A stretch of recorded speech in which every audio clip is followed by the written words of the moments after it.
Amém, irmão? Abra a palavra do Senhor no livro de Mateus, capítulo de número 28.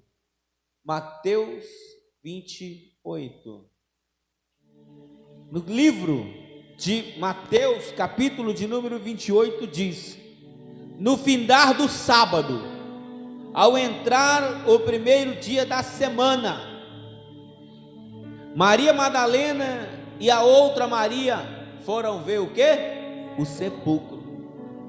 E eis que houve um grande terremoto, porque um anjo do Senhor desceu do céu, chegou-se e removeu a pedra, e assentou-se sobre ela. O seu aspecto era como um relâmpago, e a sua veste alva como a neve. E os guardas tremeram, espavoridos, e ficaram como se estivessem mortos. Mas o anjo, dirigindo-se às mulheres, disse: não temas, porque sempre buscais Jesus, que foi crucificado. Ele não está aqui, ressuscitou como tinha dito. Vede e ver onde ele estava, ou jazia. E depois depressa e dizei a seus discípulos que ele ressuscitou dos mortos, e vai adiante de vós para a Galiléia, ali o vereis, e como vos digo. E retirando elas apressadamente do sepulcro, tomadas de medo e de grande alegria, correram e anunciá-lo aos seus discípulos. Aqui, fica tranquilo, preste bastante atenção aqui no que eu vou dizer. Jesus,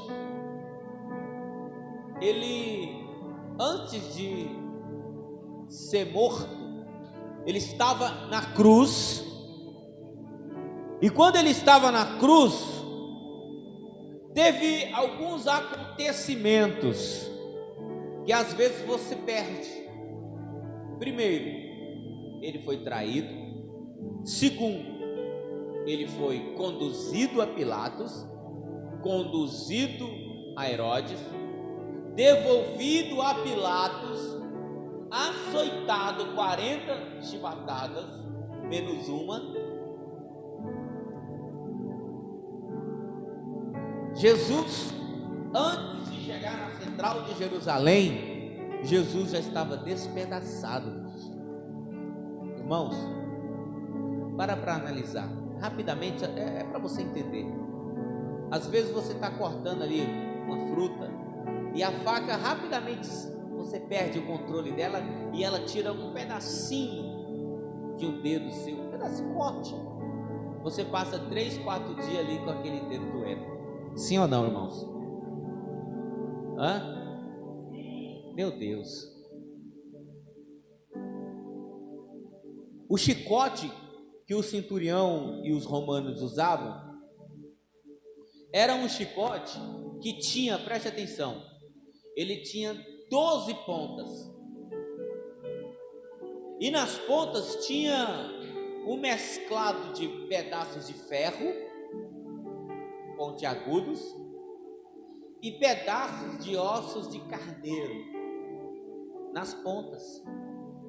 Então, onde o chicote batia, algumas das pontas deslizava cortando a carne de Jesus, mas outros pedaços cravava na carne de Jesus, como um anzol.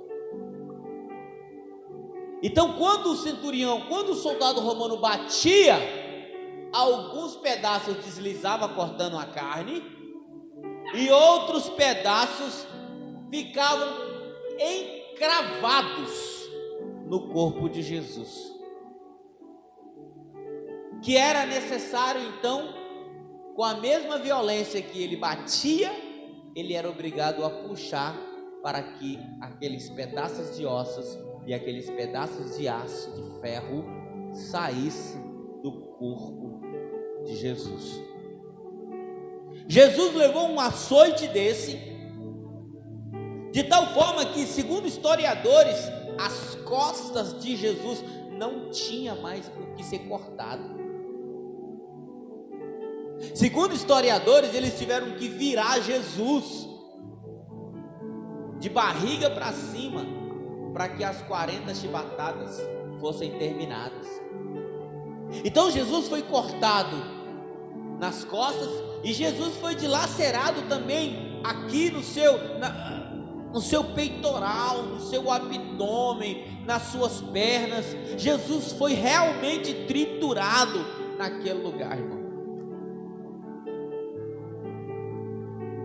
E depois disso tudo, ele ainda teve que carregar uma cruz muito mais pesada do que o seu próprio corpo, pela central de Jerusalém. E todos nós sabemos, meus irmãos, que as ruas das cidades antigas não é essa maravilha. Tinha dificuldade. Além disso, a população estava apertando, a população jogava pedra, a população xingava, a população escarnecia. Além de estar com seu corpo dilacerado, sangrando, além de estar com uma cruz enorme nas suas costas, ele ainda era obrigado a ficar ouvindo: ei, você não curou muitos? Ei, você não sarou muitos? Ei, você não libertou muitos? Ei, por que você não se liberta disso aí? Além de estar sofrendo mal físico, dano físico, material, Jesus também era escarnecido com palavras. Ele não desistindo, ele foi até o fim. Ele foi crucificado. Lá na cruz há algumas passagens dentro do pedaço em que ele foi crucificado. Cortaram o seu lado. Mas antes disso, a Escritura diz que tinha 3 mulheres aos pés da cruz e um homem. As 3 mulheres eram Maria, sua mãe, Maria Madalena e Joana. E também estava o discípulo a quem ele mais amava, segundo o livro de Atos, que era João. Dentro, preste atenção, irmão, o homem estava triturado, irmão. No livro de Isaías, capítulo 53, diz que ele foi o quê? Alguém lembra? Alguém não lembra? Não sabe. Ele foi moído pelas nossas transgressões. Você já viu a carne moída, igreja? Antigamente, como é que moía a carne? No pilão. Jogava a carne dentro do pilão para fazer farofa. Era na pancada. Jesus foi moído por mim e por você. Jesus foi moído pelas nossas transgressões, e pelas suas pisaduras, pelas suas feridas, nós fomos sarados.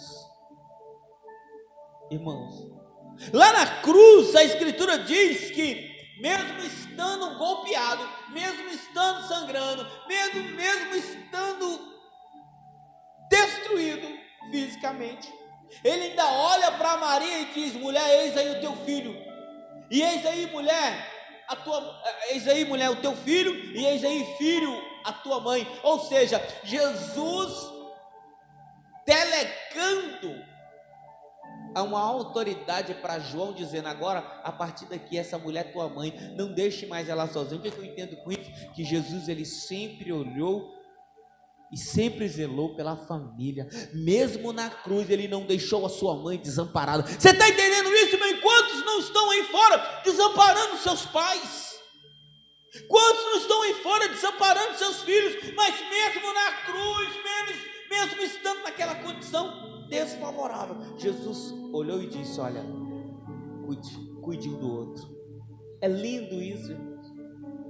A Escritura diz que as mulheres Maria, Madalena e Joana estavam chorando porque Jesus estava sangrando. E Jesus olha para elas e diz assim: por que vocês estão chorando?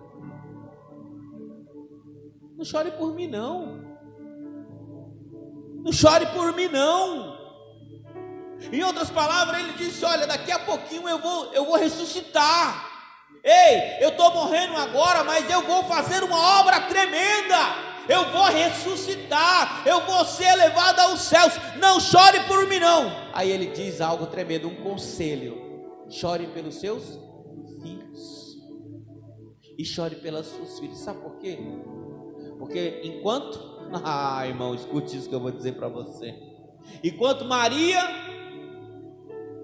e Joana estavam ali chorando, ele diz: olha, chore pelos seus filhos, porque vocês estão aqui buscando o que era acesso. Você lembra, irmãos? Em João capítulo 12, a mesma coisa está acontecendo. Enquanto Jesus está na mesa, a Escritura diz, irmão, que Maria, ela sempre foi uma pessoa devota, tinha uma devoção, era uma pessoa que dava a verdadeira atenção ao Mestre. Maria não trocava Jesus por qualquer migalha aí fora, não.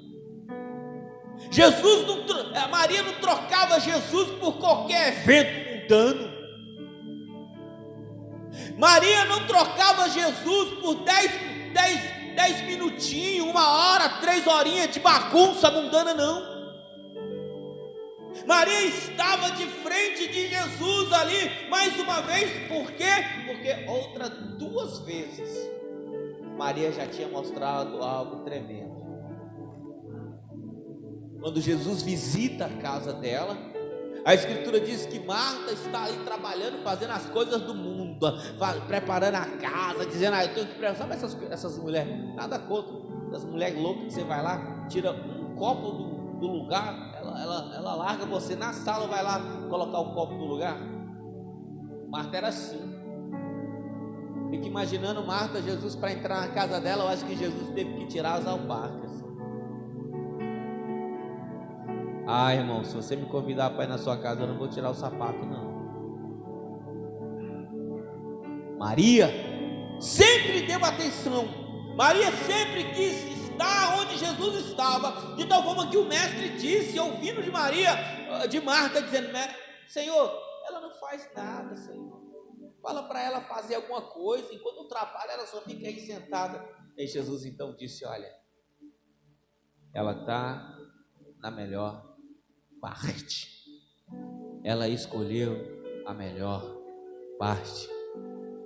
Maria agora está novamente na melhor parte. Um domingo de Páscoa como esse, você largou tudo. Você largou a tua casa, você largou a tua parentela, você largou tudo e você está aos pés da cruz. Você está dando a atenção que Jesus merece. Parece algo tanto faz, não está nem aí, coisa simples. Não, irmão, isso é um acontecimento que o céu está debruçado. O trono de Deus está virado para esse lugar nessa noite, porque Ele está dizendo assim: olha, eu estou de olho em vocês.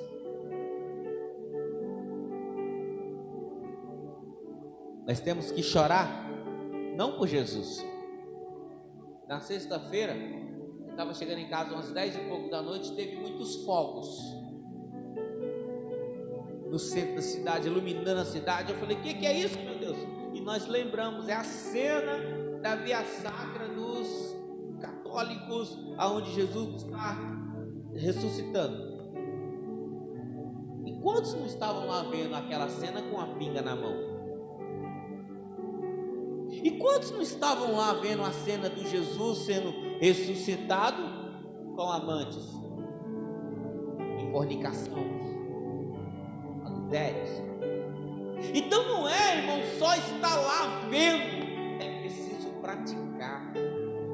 Não é só estar de boca, ou até mesmo estar fisicamente, mas é preciso estar espiritualmente. Essas mulheres ouviram do Mestre dizendo: olha, vocês precisam chorar é por aqueles que estão lá fora. Vocês precisam chorar é por aqueles que estão chorando nessa noite, irmão. Porque tem crente que, em vez de ir para a casa do Senhor, está fazendo o que não é da vontade do Senhor. Então, como que nós não vamos chorar? Temos que chorar, irmão, porque tem muita gente, tem muito crente perdido, mesmo estando dentro da casa. Você acha que todo mundo é crente de salvação? Não. A Escritura diz que no livro de Lucas, preste atenção, que uma mulher, ela perdeu uma dracma, algo de valor. Ela perdeu algo de valor, uma dracma, uma moeda de dinheiro. Segundo estudos bíblicos, essa dracma é equivalente a um dia de trabalho. É muita coisa, né, irmãos? Tem gente que ganha razoavelmente, tem gente que ganha bem. Um dia de trabalho é muita coisa. Você começa das 6 e vai até às 6 da tarde, ou seja, 12 horas de trabalho. Essa mulher perdeu algo de valor, e a Escritura diz que primeiro, quando ela perdeu, ela ligou a luz, acendeu uma candeia, ou seja, ela iluminou o lugar para quê? Para encontrar com facilidade aquela coisa. Segundo, ela varreu e tirou todos os móveis do lugar para encontrar essa dracma. Encontrando a dracma, ela fez uma festa. Você sabe o que é isso, irmão? Essa dracma somos nós. Porque tem pessoas que mesmo dentro da igreja estão perdidas. Pessoas que mesmo estando dentro da igreja não conseguem ver como é maravilhoso estar aos pés da cruz. Troca-se Jesus por qualquer coisa. Eu não consigo entender, irmão, como que uma pessoa troca Jesus por qualquer coisa. Tudo é motivo para se afastar de Jesus. Presta atenção, irmão. Tudo é motivo. E quando não tem motivo, inventa um motivo. Essas 3 mulheres e João estavam no lugar certo. Elas não abandonaram Jesus. Preste atenção, irmãos. Essas 3 mulheres caminharam aos pés de Jesus. Segundo a Bíblia, Jesus, ele era alimentado, vestido pelas fazendas que as mulheres entregavam para ele. Ou seja, Jesus, o ministério de Cristo, ele era mantido pelas mulheres. Preste atenção nisso, irmão. As 3 estavam lá. Isso é tão forte, meu irmão, que a roupa que Jesus estava antes de ser colocado na cruz não era qualquer roupa, não era qualquer tecido. A Escritura diz que era um tecido que, quando os soldados arrancaram ela de Jesus, eles falaram: vamos dividir em 3 pedaços para nós. Eles falaram: não, esse tecido aqui é muito caro, não tem costura, é uma peça só de cima e embaixo, não tem costura, não tem falha, não tem defeito, não tem rasgo, não tem buraco, a traça não comeu. Ei, é um tecido maravilhoso, meus irmãos. Isso é o que é o nosso ministério na presença de Cristo. Não pode ter esse tipo de... O que acontece? Eu sou fraco, amém. Mas quando você se entrega na presença do Senhor, o Espírito Santo toma posse de você e você para, deixa de ser o coitadinho, deixa de ser a coitadinha, e você recebe uma força sobrenatural. Você lembra de Davi? Nós estamos na campanha derrubando gigantes. Quem era Davi? Um coitadinho pequenininho. Ei, irmão, mas na hora que ele se deparou com o gigante, aquele pequenininho ficou maior do que aquele gigante. Você sabe por quê? Porque não era mais ele, era o Espírito Santo na vida dele, era Deus na vida dele. Aquela mulher, então, aquelas mulheres, elas estavam no lugar certo. E João, a Escritura diz, de 12 discípulos, só ficou um ao lado de Jesus. Um era ladrão, foi morto, foi crucificado, perdeu a vida vendendo Jesus. O outro era brabo demais, negou Jesus 3 vezes. E o resto? A Bíblia não fala até nesse momento do resto. Eles fugiram, mas só ficou João. E a Bíblia diz que era o discípulo a quem Jesus amava. A Escritura diz no livro de João, capítulo 13, que esse discípulo, ele era tão próximo de Jesus, que ele colocava a sua cabeça no peito de Jesus. Isso é tão forte e verdadeiro, que quando Jesus falou assim: olha, um de vós há de me trair, os discípulos olharam para João e disseram: Pergunta para ele quem é que vai trair, já que você é tão próximo dele, você é tão íntimo dele. Você precisa ser íntimo de Jesus, irmão. Você precisa ser íntimo de Jesus, porque as pessoas que não têm ligação com Jesus vão falar assim com você: Genesira, fala com Jesus aí o que ele quer que eu faça da minha vida, porque você é tão pertinho dele. Você tem tanta intimidade com ele, pergunta para ele o que... Irmão, nós precisamos ter essa intimidade com Jesus. Nós precisamos ter esse entendimento de não nos apartar de Jesus. Aonde quer que Jesus esteja, nós precisamos estar com ele. A Escritura diz que esse discípulo não abandonou Jesus. Não abandone Jesus, ainda que seja para vê-lo levar chibatadas. Não abandone Jesus, ainda que seja para vê-lo levar a cruz. Não abandone Jesus, ainda que seja para vê-lo ser crucificado. Não abandone Jesus, ainda que seja para ver alguém rasgar o seu peito com uma lança. Ei, não abandone Jesus, não abandone Jesus. Esteja ao lado de Jesus. Esteja ao lado de Jesus, irmãos. Esteja ao lado de Jesus. Esteja ao lado de Jesus.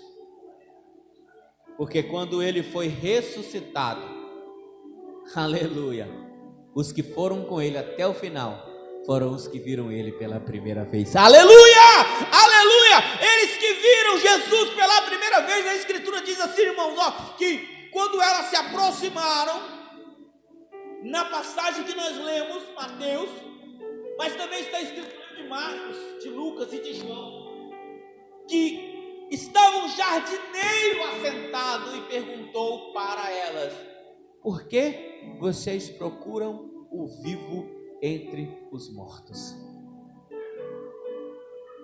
Ele já ressuscitou, ele não está mais aqui. É forte que eu vou dizer agora, irmão. Mas não deixe, aleluia, não deixe um dia de culto para estar num churrasco, não deixe um dia de culto para estar numa festa, não deixe um dia de culto para estar em lugar nenhum, porque, irmão, lá só tem morte, só tem trevas, só tem trevas.